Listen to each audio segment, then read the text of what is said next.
সুপ্রিয় দর্শক, চলে আসলাম আজ এইমাত্র আগামীকাল ১৭ই নভেম্বর ২০২৫ সোমবার ২৪ ঘন্টা খুবই গুরুত্বপূর্ণ ঘূর্ণিঝড়, নিম্নচাপ, বৃষ্টিপাত, তাপপ্রবাহ এবং আবহাওয়ার খবর নিয়ে আগামী ২ দিনের মধ্যে আবারও নতুন করে তৈরি হতে পারে পূর্ব মধ্য বঙ্গোপসাগর এবং তরল সংলগ্ন এলাকায় আরও একটি ঘূর্ণিঝড়, যার বাতাসের গতিবেগ থাকতে পারে ঘন্টায় ৬০ থেকে ৭০ কিলোমিটার এবং আঘাত আনতে পারে দেশের দক্ষিণ অঞ্চলে একাধিক জেলায়।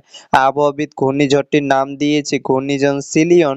দর্শক, আজকে ভিডিওতে জানিয়ে দেব আগামীকাল ১৭ই নভেম্বর ২০২৫ সোমবার ২৪ ঘন্টার আবহাওয়ার পূর্বাভাসে কি তথ্য জানিয়েছে আবহাওয়া অধিদপ্তর। আরও জানিয়ে দেব স্যাটেলাইট ওয়েদার অবজারভেশন রাডার অনুযায়ী আগামীকাল ১৭ই নভেম্বর ২০২৫ সোমবার ২৪ ঘন্টা কেমন থাকতে পারে দেশের ৮টি বিভাগের ৬৪ জেলার আবহাওয়া। তাই প্রিয় দর্শক, ঝটপটে ভিডিওটিকে লাইক দিয়ে চ্যানেলটিকে সাবস্ক্রাইব করে পাশে থাকা বেল আইকনটি অন করে দিন এবং কোন জেলা থেকে আজকে আমাদের খবরটি দেখছেন এবং আজকের আপনাদের জেলার আবহাওয়া কেমন তা কমেন্টে জানিয়ে দিন।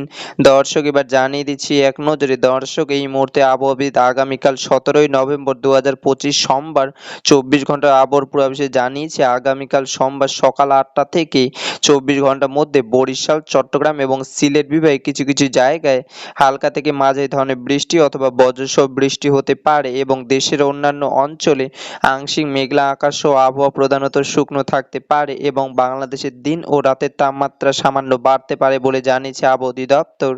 দর্শক, এবার সরাসরি চলে আসলাম মেঘ বৃষ্টির স্যাটেলাইট ওয়েদার অবজারভেশন রাডার এবং রাডার অনুযায়ী আগামীকাল ১৭ই নভেম্বর ২০২৫ সোমবার সকালের দিকে ঢাকা, রাজশাহী, খুলনা, এদিকে রয়েছে রংপুর, ময়মনসিংহ, সিলেট ও বরিশাল বিভাগের আকাশ এবং চট্টগ্রাম বিভাগের কুমিল্লা আকাশ পরিষ্কার থাকার সম্ভাবনা রয়েছে এবং সকালের দিকে আংশিক মেঘলা আকাশ সহ হালকা বৃষ্টিপাতের সম্ভাবনা রয়েছে চট্টগ্রাম বিভাগের চট্টগ্রাম, হাটহাজারী, ফটিকছড়ি, মানিকছড়ি, খাগড়াছড়ি, দীঘিনালা, এদিকে রয়েছে রাঙামাটি, বিলাইছড়ি, রাজস্বল, কুতুবদিয়া, মহেশখালী এইসব অঞ্চলে। এবং প্রিয় দর্শক, আগামীকাল সোমবার সকাল 10টার দিকে আসার পর দেখতে পাচ্ছি রংপুর, রাজশাহী এবং খুলনা বিভাগের আকাশ পরিষ্কার থাকার সম্ভাবনা রয়েছে এবং ঢাকা, ময়মনসিংহ, সিলেট ও বরিশাল বিভাগের আকাশ আংশিক মেঘলা থাকতে পারে এবং চট্টগ্রাম বিভাগে অধিকাংশ অঞ্চলে আকাশ আংশিক মেঘলা, সেই সাথে সকাল 10টার দিকে ২-১ জায়গায় হালকা বৃষ্টি হতে পারে।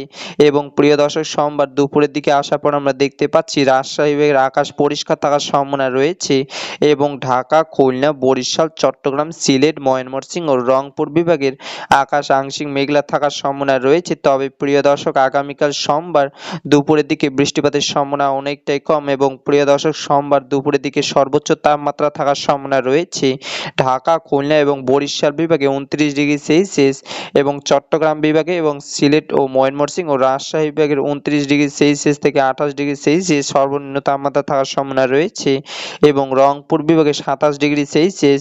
এবং প্রিয় দর্শক, সোমবার সন্ধ্যার দিকে আসার পর আমরা দেখতে পাচ্ছি প্রায় বাংলাদেশের সবকটি অঞ্চলে আকাশ পরিষ্কার থাকার সম্ভাবনা রয়েছে।